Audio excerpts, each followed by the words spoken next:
Kale katugende mu kitabo kya Yeremiya. Let's go to the book of Jeremiah. Tusome ekigambo kino kiri mu sura y'okuna. Read the word that on chapter 4. N'olunyiriri lw'okuna. On verse 4. Tugenda kusoma.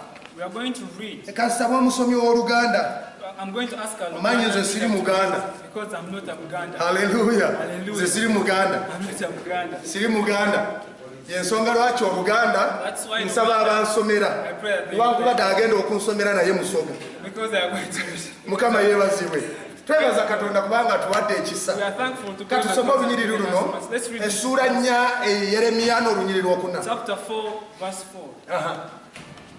Nehemiya 4 olunyiriri lw'okuna egamba bw'eti. Wulira ayi Katonda waffe. Wulira ayi Katonda waffe. Kubanga tunyoomeddwa. Kubanga tunyoomerwa. Era tufuuse ekivume kyabwe. Era tufuuse ekivume mu masegati gaabwe. Ku mitwe gyabwe. Era ku mitwe gyabwe bo. Koma. Genda weetuli. Mukama k'omusa. Kaba tusomere mu Luzungu. Siri Muzungu. Yensonga lwaki mpita bansomera Oluzungu. Ndowooza naye afaanana Muzungu. Mukama yeebazibwe. Hallelujah. Jeremiah chapter 4 verse 4.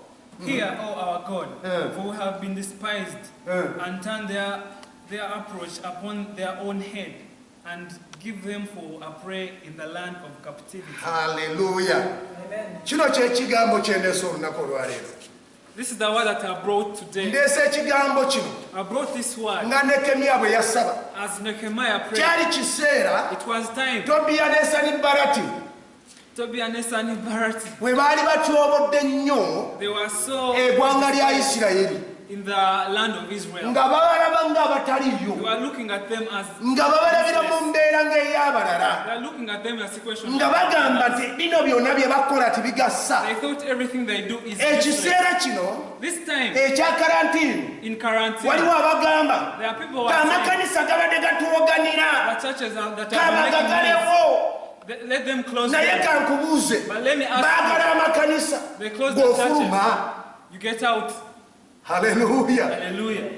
Bayibuli egambye ti Nehemiya bwe yagenda ne yeetegereza engeri gy'abantu bwe batyobodde ekanisa, engeri gye batyobodde abalokole, n'asaba esaala eno n'agamba ti ayi Katonda wange, laba engeri gye tufuuse ebivume mu maaso g'abalabe baffe. N'agamba nti kale ebivume bino n'ebintu bye batuvumye n'ebyo bye batutyobodde leka bibadire ku mitwe. Let me show them on their heads. Hallelujah. Hallelujah. Hallelujah. Hallelujah. Ekigambo kino kyendeese. This word nziza okugamba nti mu mbeera eno gy'oli mu kuyitamu waliwo abagamba nti ogenda kusula wa, ogenda kulya ki. Katulabe abalokole babadde basaba nnyo. Katulabe abalokole babadde beefuula abaakabi. Bazuukuka mu makya ne bakuba engato ne batambula. Nziza okukuzamu amaanyi nti Katonda tagenda kukkiriza abalabe be okukutyoboola, era tagenda kukkiriza abalabe be okukusekerera. Mu lwaleero Katonda aza okukuwa ebyokulya, agenda kukwambaza bulungi, agenda kusiiga, agenda kusasulira ennyumba. Katonda agenda kukyusa ebyafaayo gwe. Haleluya. Abalala nga tibalya gw'ogenda kulya, abalala nga bali bwereere gw'ojja kwambala, abalala nga bava obulungi ojja kufuna ennyumba. Era kyekiseera Katonda wa Isirayiri yeerage. Owuliriza bulokole nkugamba ekyo. Eno njiri y'abalokole, kubanga be baali bassa n'essaala ng'eno nga beetegereza engeri gye babagawo mu mayumba, nga beetegereza engeri gye babamazeeko emirembe. Ne basaba essaala ne bagamba nti raba engeri gye batutyobodde, raba engeri gye batuvumye.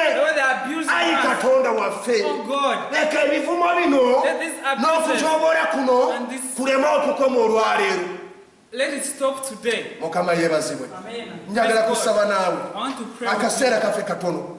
Njagala kusaba naawe olwaleero ensaala gye ngenda okusabira yeeno. Njagala kusabira ebibadde nga bikunafiiza, nga bikugamba nti kye wasaba mu biseera by'edda tibina kye byakuyamba.